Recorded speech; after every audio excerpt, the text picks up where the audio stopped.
Hey everyone, in this video I would like to talk about USB4 V2 and Thunderbolt 5 and talk about how both of these 80 gigabits per second formats are being confused everywhere. But before I get to that, I have to start off with an admission that I am someone who has used these terms interchangeably, and I've used Thunderbolt 5 as a term when I shouldn't have. If you allow me to rewind a week, I published a review of a fantastic USB dock from RayCue, which offers 80 gigabits per second.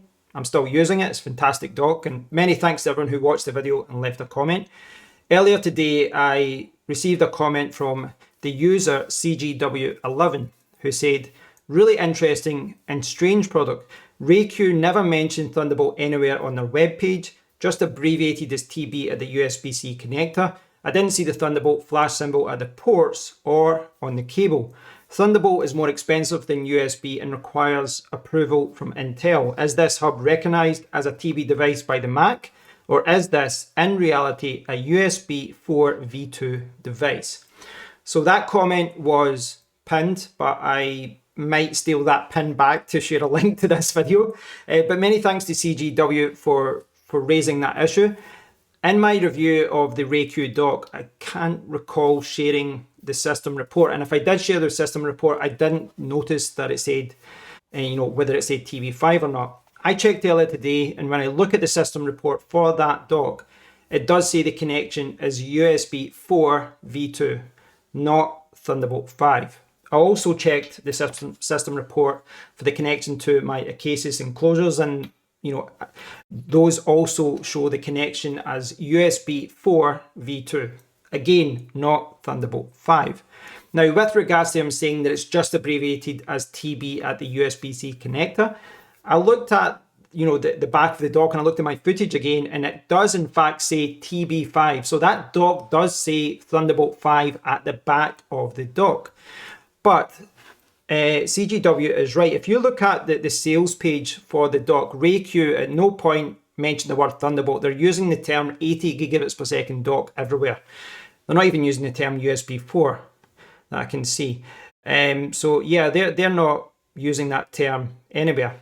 And with the Acasis enclosure, which has been fantastic for me, it's my favorite SSD enclosure, they say that it's 80 gigabits per second, but they say it's compatible with Thunderbolt 5. Compatible, which is an important distinction. I think I did make that distinction in that video, but I have to hold my hands up. I dropped the ball on the RayCue review. I should have noticed that in the system report, and I should have clarified the fact that it wasn't Thunderbolt 5, because in that video I did use the term Thunderbolt 5 many times, and that's my bad. I dropped the ball, I made the mistake, and I really should have delved deeper and clarified that in the video, so I apologize for that. Whenever I'm doing my reviews, I try not to look at specification too much as far as talking about it for hours, but I mention specs, and then I kind of try and dive into my own personal experience of a product. What I liked, what I didn't like, the problems that I faced, etc. And just to kind of give you an overall view of a product, an honest opinion of a product. But it really is on me to delve deep and find out the facts about something. That can be difficult sometimes with a lot of companies because they don't share minimum requirements. They don't, tell you power requirements for, certain things with specs. This is a problem that I've got even with Apple. They don't specify a lot of things. They don't really dive deep into specifications. But it really is on me. It's up to me to try and look into that, to clarify these things and to find out what's actually going on. So I apologize. I dropped the ball. That is something that I should not have confused in that video. Now, moving forward, I want to talk about USB 4 and Thunderbolt 5. And you'll see why I kind of mixed up the terms a little bit and why this is actually quite common, why a lot of people do, and why a lot of other tech YouTubers do as well. Now, if you look on Wikipedia, you'll see that the USB page shows you all the different system requirements, all the requirements, for USB, and it can be an absolute minefield reading this page if you look at all the different variations of USB over the years. But you can see that 80 gigabits per second optional, 120/40, that kind of bandwidth swap, that's optional as well. And again, look at the USB page, you'll see that there's been a lot of changes over the years. Now, Thunderbolt has had a lot of changes over the years as well. And I can think back to Thunderbolt 3, where there was a lot of problems with eGPUs, where the eGPU would not work properly because it was using a Thunderbolt 3 connection, but it only had half the bandwidth of other computers with Thunderbolt 3. So there's always been kind of confusing between USB and Thunderbolt, and even within Thunderbolt as well. And part of the confusion comes from the fact that Thunderbolt typically adopts a lot of things from USB.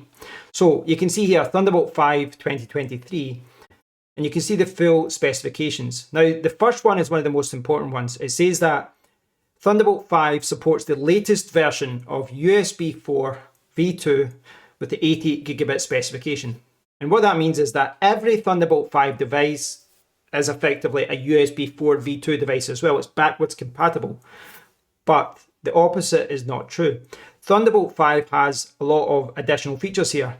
You can see it's got 120 gigabits per second in either direction. So it can change from 8080 to 120 and 40. You've still got 160 in total, 160 gigabits per second, but you can change it to 120/40, which is important for a lot of things. You can see here for video intensive uses. It has support for DisplayPort 2.1. It's got 64 gigabits per second PCI Express data throughput, up to 240 watts of charging downstream, works with passive cables, compatible with previous versions, etc., and supported by Intel's enabling and certification program, which is the point that CGW made earlier as well. Now, the confusing thing about this is that if you look at a USB4 V2 device, something that has all the features which is covered here, then that will have 80 gigabits per second, but all these other things might be missing. Now, the confusing thing is that a Thunderbolt 5 product will have all these additional features, but if you take like that, one of these SSD enclosures or the RayCue dock, which I was talking about last week, they will meet all the USB4 V2 requirements, but they might meet some of these ones as well. They might meet those power requirements. The dock, for example, does have DisplayPort 2.1. So what you'll find with a lot of these devices, which some people confusingly name as Thunderbolt 5, like me, is that they will meet all the requirements of USB4 V2, but they will also have some of these other features, such as DisplayPort 2.1 or such as the power requirement being met.